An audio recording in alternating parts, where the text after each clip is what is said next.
Here we go, right. Was created of a normalisation of relations between us. I'm apologising for a meeting having taken place where the impression was created of a normalisation of relations between the Scottish Government and Israel. And that was wrong because whilst it was correct to stress our opposition to the war in Gaza, to the call for a ceasefire, for humanitarian support in Gaza, I think an impression has been created that there's a normalisation with Israel, and there isn't. So you're not apologising for the actual meeting itself? I think it was important to communicate effectively and directly to the Israelis that the Scottish Government opposes what's currently happening in Gaza, the way in which the civilian population is being targeted, the fact that humanitarian support is not being allowed in the amounts that are required. And did you do all of that? To the Israelis, but other issues were raised at the meeting, and I think the impression has been created.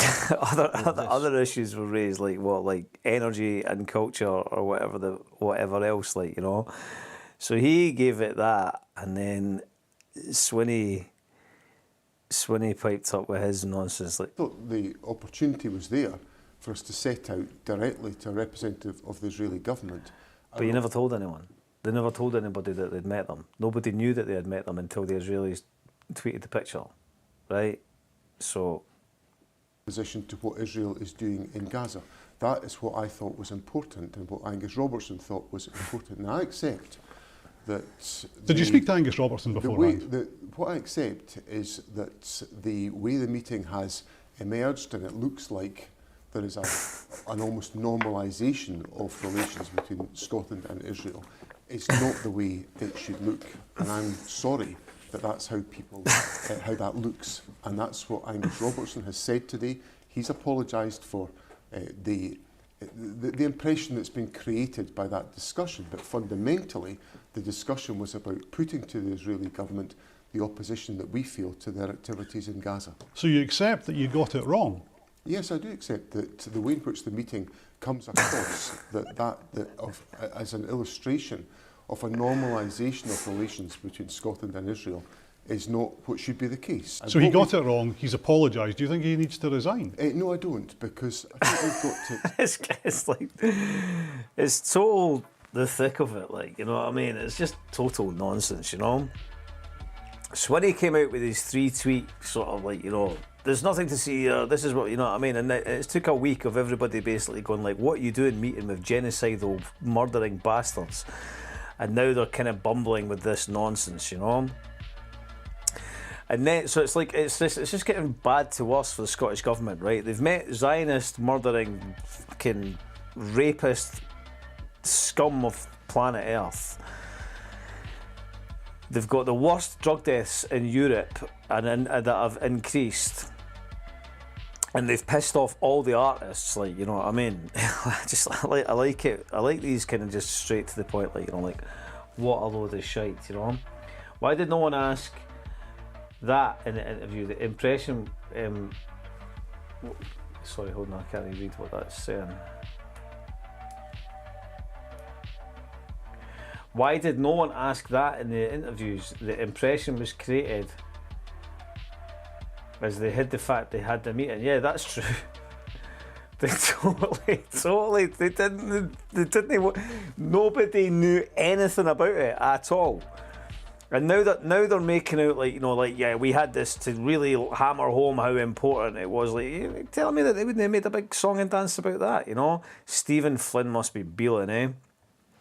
Stephen Flynn must be raging because, you know, that was his whole leverage that he had over Labour. And now they look just as bad. And then they've come out with this. They come out with this statement. Was that Gutterblood that had it there? They've come out with this statement that Scotland is no longer going to have any relations with Israel. It's just embarrassing stuff, man. They should just go. They should just go now. You know.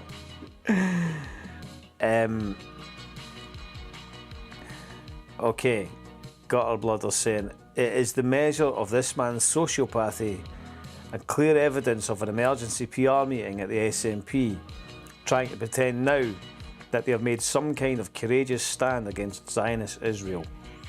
Robertson is done and must go now. Resign Robertson. Yeah, because this was the statement that, like, you know,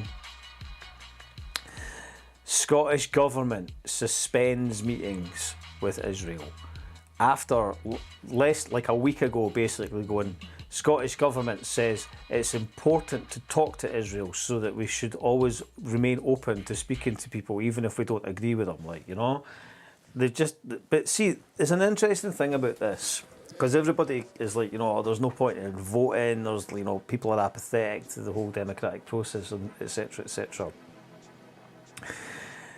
The contemporary political class have no actual ideology, though, you know. So it's the fact is that public opinion does actually influence it. So in situations like this, where the press can't really sculpt the narrative, because the important thing about it is, and I think the thing to hold on to in this is that people really didn't like genocide. You know, there's of all the things that they tend to not be particularly comfortable with.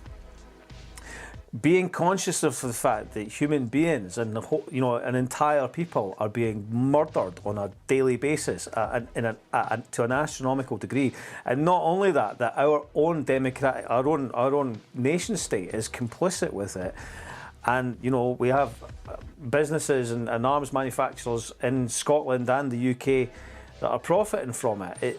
It's a complete stain on us as a people. You know, ultimately, whether we vote or not, you know, people that do vote or you know, we're voting for a political class that are sanctioning this and allowing this. And I think we've had, you know, whether it's Scottish exceptionalism or whatever, you know, but there's been quite a long period of time where there's this sense of like, oh no, we're not like them. There's no difference at all. It's all the political class, right? It doesn't matter whether they've got a yellow, green, red, blue, whatever, you know. Spin, spin, spin. Yeah, John Spinney is what his nickname is, John Spinney. PR ad hoc meeting.